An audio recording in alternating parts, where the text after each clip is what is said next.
Generasi Z dan milenial disebut bakal lebih cepat miskin daripada generasi lainnya akibat enggan menabung dan punya kebiasaan doom spending. Kamu capek nggak sih ketika lagi ada pembahasan suatu isu penting, orang-orang malah sibuk saling ejek antar generasi? Kayak Gen Z dibilang pemalas lah, rapuh, gampang menyerah. Atau milenial dicap sok ngatur, dikit-dikit tersinggung, sampai para boomers yang disebut kolot, kaku, dan nyebelin.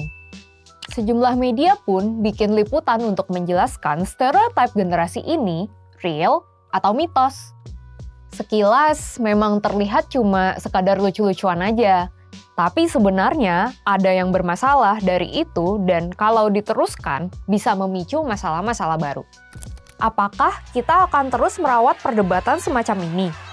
Video ini akan menjelaskan mengapa kita perlu menyudahinya sekarang.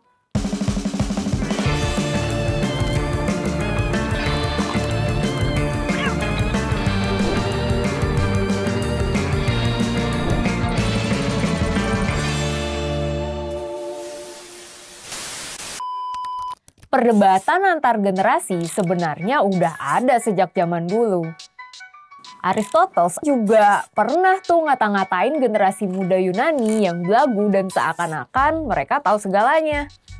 Horatius, seorang penyair terkenal di kerajaan Romawi, juga kesal dengan generasi muda yang dia anggap suka menghambur-hamburkan uang. Fenomena ini kemudian jadi salah satu topik yang menarik, khususnya perhatian akademisi. John Protzko dan Jonathan Schuller dalam risetnya mengatakan kalau manusia dewasa memang punya kecenderungan untuk menganggap generasi di bawahnya punya perilaku yang lebih buruk daripada mereka ketika mereka masih muda.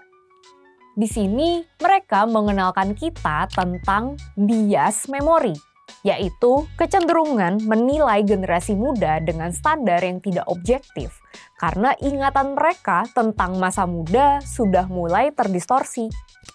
Bias ini terbentuk karena ingatan kita bukanlah rekaman objektif dari kejadian, melainkan interpretasi yang dipengaruhi oleh pengalaman, emosi, dan keadaan kita saat ini.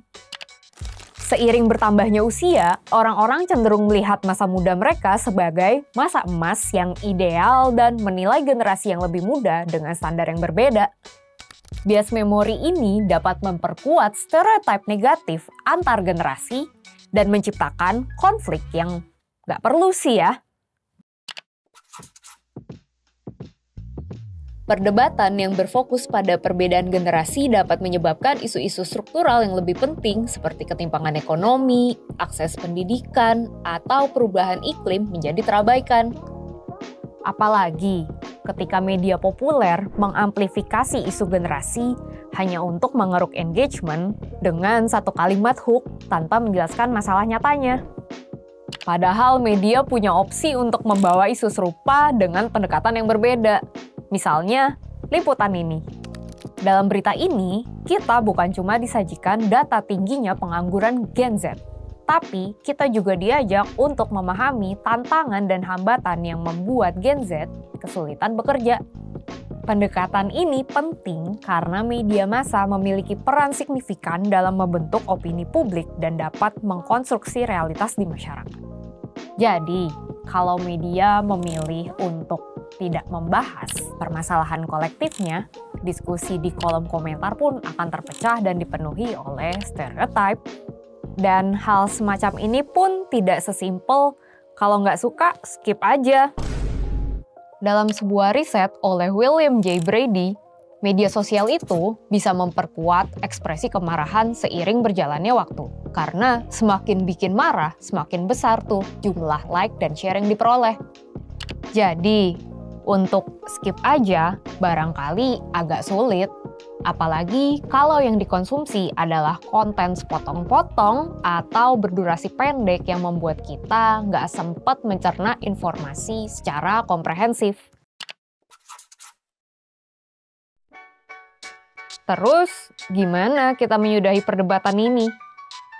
Pertama, kita perlu memiliki kesadaran terhadap bias dan stereotip yang ada di kepala kita.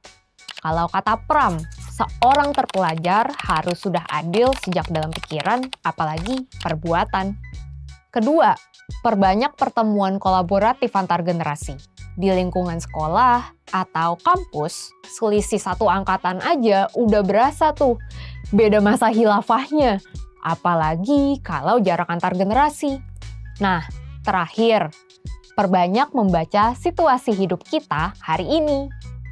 Bukankah sudah terlalu banyak masalah yang jauh lebih mengkhawatirkan daripada adu argumen tentang generasi siapa yang lebih gemilang?